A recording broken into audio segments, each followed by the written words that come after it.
The moment comes from American civil rights hero Rosa Parks. And she says, memories of our lives, of our work, and our deeds will continue in others.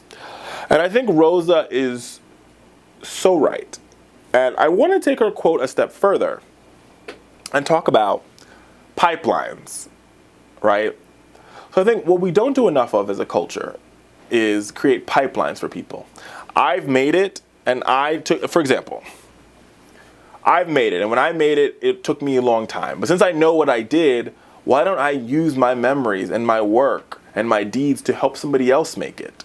I think a lot of times in life, we decide it's okay to slam the door shut behind us when we make it somewhere instead of helping somebody else make it. And I think it's a fear. It's based on fear, really. It's a fear that, well, if we help them, they'll take our spot. No. If we help them, we have created more spaces. Right? We've got to change the conception on this one. I think from time to time we think, oh, if we help them, they're going to eat our piece of pie. No. If you help them, you're going to create another piece of pie, and you're going to have two pieces of pie instead of the one piece of pie you had before.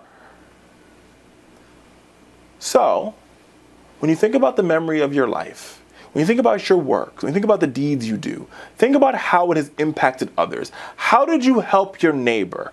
How did you help your brother? How did you help your sister? And that's why I'm a big believer in mentoring. You've got to, if you are out there in this space and you have done something, whether it might be big or small, if you made it to college, you should mentor somebody who's in high school.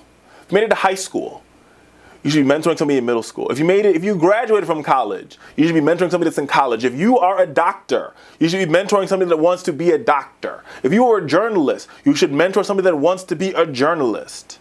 Hell, if you're an Uber driver, you should mentor somebody that wants to be an Uber driver.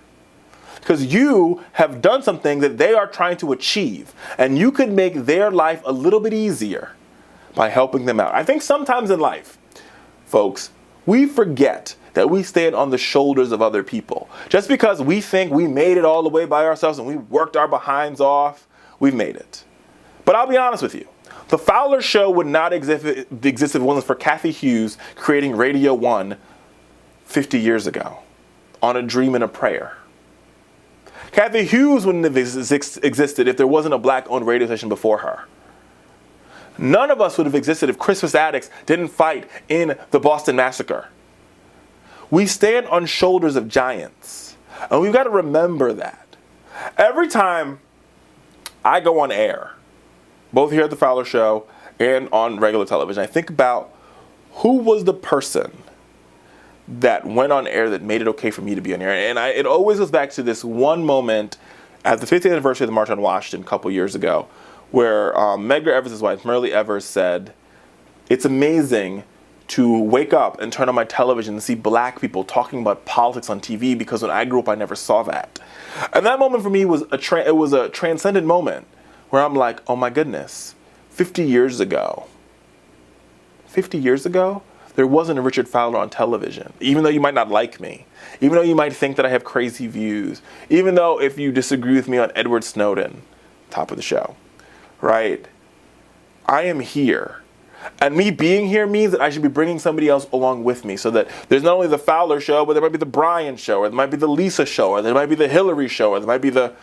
You get the drift, right? We have got to do our best to pull somebody up behind us, because that is where our real worth is. That's where our work is. That's where our work continues to be. Rosa Parks is only great because she brought millions of people behind her who could sit on the front of the bus.